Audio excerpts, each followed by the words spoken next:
A visão interior. Você chegou a esse ponto de consciência onde está buscando aquilo que o mundo chama o intangível. Quando você chegou a um ensinamento espiritual, sabia antecipadamente, ou logo aprendeu, que você não iria obter nada no reino exterior. O que você buscava era o invisível, aquilo que não pode ser visto, ouvido ou conhecido. E, no entanto, você estava buscando ser capaz de ver, ouvir e conhecer exatamente isso. Através dessa busca, você está começando a conhecer o que é incognoscível, a ver o que é invisível, a ouvir o que é inaudível. E é sobre este nada que você vive agora. Ele suspende a terra sobre o nada. Nada que você possa ver, ouvir, provar, tocar ou cheirar. Mas disto estou certo, se você for persistente e fiel, chegará o dia em que você o sentirá, o verá, o ouvirá e o conhecerá, mesmo que não haja nada para ver, ouvir, sentir e conhecer.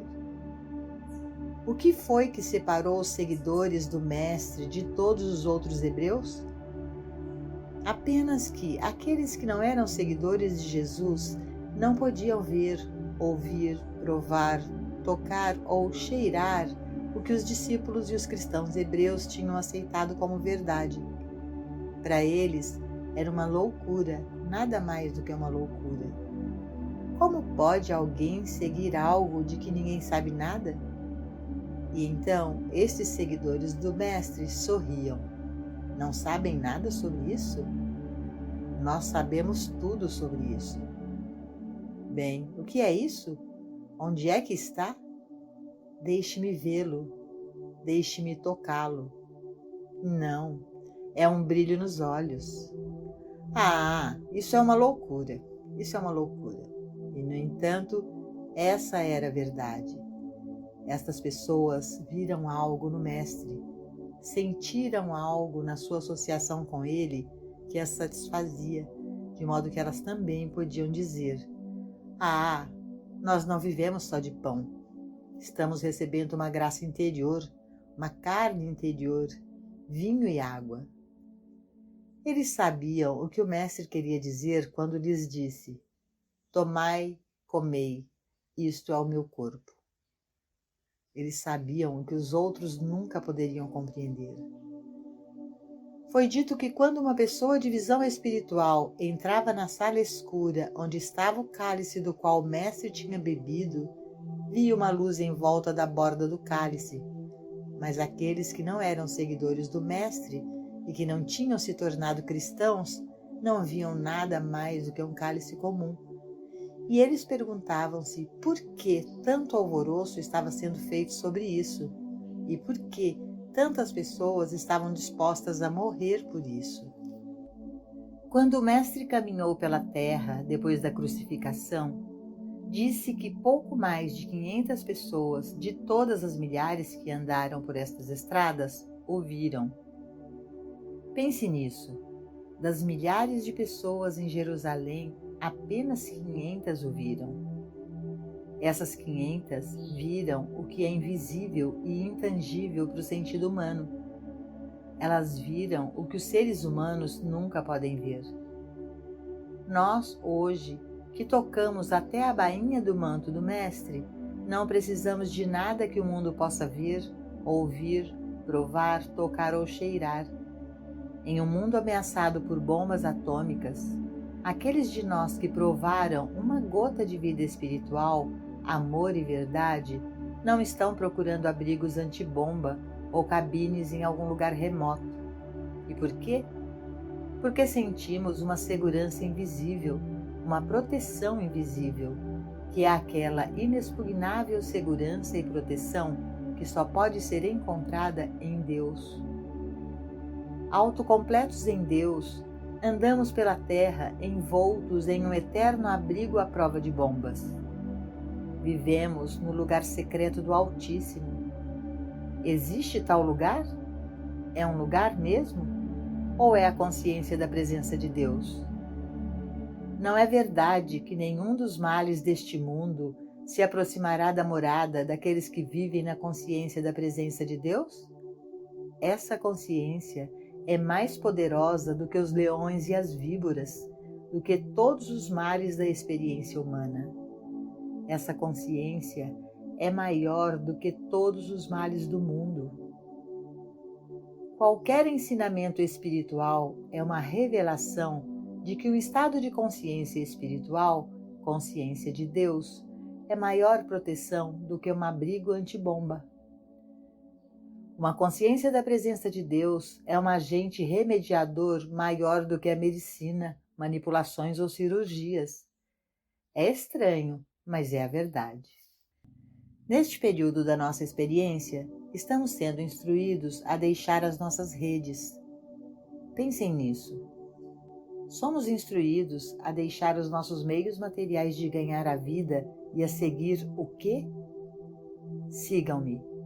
Em outras palavras, devemos deixar que eu seja o nosso alimento, a nossa proteção e o nosso agente de cura. Se tiverdes fé como um grão de mostarda, direis a esta montanha: remova daqui para aquele lugar, e será removida, e nada será impossível para vós. Sim, toda montanha desapareceria, não apenas uma febre, não apenas um resfriado, não apenas um pequeno caroço, toda a montanha desapareceria. Como? Pela fé em mim, pela fé no invisível, no intangível, naquilo que você nunca pode conhecer por meio dos sentidos externos. Cada movimento que o Mestre fez ao longo dos seus 3 anos de ministério é uma lição em total confiança naquilo que o mundo nada sabe. Você se lembra que uma das 3 tentações que lhe foram apresentadas foi a de transformar as pedras em pão? E qual foi a sua resposta? Está escrito: o homem não viverá só de pão, mas de toda a palavra que procede da boca de Deus. Ao longo de todo o seu ministério, ele viveu na sua autocompletude em Deus. Quando os discípulos quiseram lhe dar algo para comer, a sua resposta foi: eu tenho um alimento para comer que vós não conheceis. E para a mulher no poço, ele prometeu água viva. De onde? Não tinha balde para tirar, mas ele não precisava de um balde, porque a água de que falava era invisível. Ninguém podia vê-la, ouvi-la, prová-la, tocá-la ou cheirá-la. Como é que alguém sabe que essas coisas existem? Como é que alguém pode ter confiança em tais coisas intangíveis? Ah, aí vem o segredo. Aí vem a divisão. Se você não puder sentir uma retidão interior sobre esta mensagem, se você não puder sentir uma confiança interior em um remédio que você nunca verá, ouvirá, provará, tocará ou cheirará, se você não puder ter uma fé e confiança total em mim, no eu dentro do seu ser, se você não puder confiar em mim, se você não puder chegar a um lugar onde você acredite que eu vim para que você possa ser satisfeito fisicamente, mentalmente, moralmente e financeiramente, então a coisa certa a fazer é deixar este trabalho por uma temporada. Volte para o mundo do sentido material até que venha um maior grau de consciência, porque se você oscilar entre os dois, você só irá despedaçar-se. Um homem de mente dupla não pode chegar a lugar algum e só traz confusão sobre si mesmo. Decida dentro de si mesmo que irá sentir o amor e a confiança em um poder divino dentro de si e que está disposto, com fé, a prová-lo e a vê-lo em expressão, ou que você vai deixá-lo por um tempo e voltar a ele em um outro momento, quando algo surgir na sua vida para renovar ou trazer um ressurgimento dessa fé. Essa é a resposta para toda a vida espiritual. Depende realmente de você. É verdade que o Mestre andou para cima e para baixo nas margens da Galileia, mas ele não fez proselitismo. Certamente ele não fez discursos tentando persuadir ou forçar alguém a acreditar nele. Até onde os registros mostram, ele caminhou pela Terra Santa, sentou-se nas montanhas e falou com as multidões que ali se reuniram. Eu não acredito que ele tenha mandado chamá-las. Ele apenas falou com aquelas que ali se reuniram. E estou certo de que entre essas multidões deve ter havido alguns que vieram para o ridicularizar, para duvidar, e alguns, como Nicodemos, que não foram capazes de captar a visão. Existem, sem dúvida, milhões de Nicodemos no mundo, e para eles, esse trabalho não tem qualquer apelo. Esse trabalho tem um apelo apenas para aqueles que são capazes de responder com alguma medida de amor, fé e confiança. Agora, levanta-se a questão de saber se esta mensagem se registra suficientemente dentro do seu próprio ser para que você possa dizer: o Cristo deve ser a minha única confiança. Em um momento ou outro, você deve deixar as suas redes. Você deve abandonar todas as abordagens materiais da vida e ver a vida de um ponto de vista espiritual. E então, à medida que a sua fé no infinito invisível cresce, você passa a compreender que aquele que está dentro de você é maior do que aquele que está no mundo e que ele realiza aquilo que lhe é dado fazer.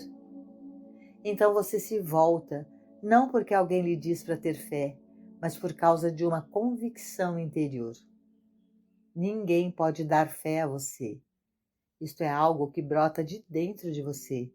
E quando isto acontece, você sabe que a sua fé não está no reino visível, não no eu do seu professor ou no eu do seu líder, mas no eu do seu próprio ser.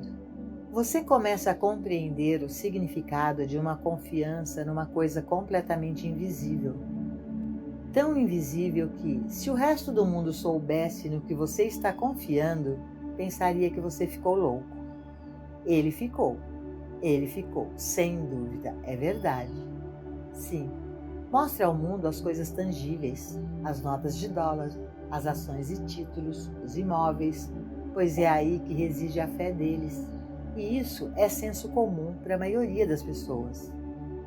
Mas os hebreus que seguiram o Mestre não tinham aquilo a que os homens chamam de senso comum. Não era senso comum deixarem a sua pesca, deixarem as suas redes para segui-lo. Não era senso comum responder sim, quando ele perguntou em substância: tendes fé para crer que eu posso ressuscitá-los dos mortos? Tendes fé para crer que eu posso restaurar estes membros paralisados? Isso não é senso comum, isso é um senso incomum. É uma sabedoria divina que eleva uma pessoa a tais alturas em que ela pode dizer: sim, deixei tudo para seguir o invisível, o Cristo, o Mestre dentro de mim. Deixei tudo para seguir a visão que o homem na rua nunca viu e nunca verá. Pense na fé que os cristãos tiveram quando se permitiram ser lançados aos leões. Eles devem ter visto uma vida imortal para além daquilo que sabiam que seria sua morte imediata. Se eles não tivessem tido essa visão, nunca poderiam ter recebido esse tipo de punição. Pense em Paulo e Silas cantando na prisão. Eles devem ter visto algo para além dos terrores de uma prisão. Eles devem ter visto algo no reino invisível, que lhes deram uma esperança maior e uma promessa maior ainda do que a liberdade. Muitas pessoas abdicaram da sua liberdade e do seu senso humano de vida por esta visão. O Mestre afirmou claramente: aquele que encontrar a sua vida, perdê-la-á, e aquele que perder a sua vida por minha causa, encontrá-la-á. Pode ser verdade que, para o seu senso das coisas, a sua vida e bem-estar dependem de ajuda ou recursos externos. Mas você nunca encontrará o seu senso espiritual de vida enquanto estiver apoiado nesses adereços materiais. Muitas pessoas já tentaram desta forma e falharam. Não se pode servir a dois mestres. Há alguns, é verdade, que deram ao infinito invisível toda a sua fé, dependência e confiança, e ainda assim não tiveram seus problemas resolvidos.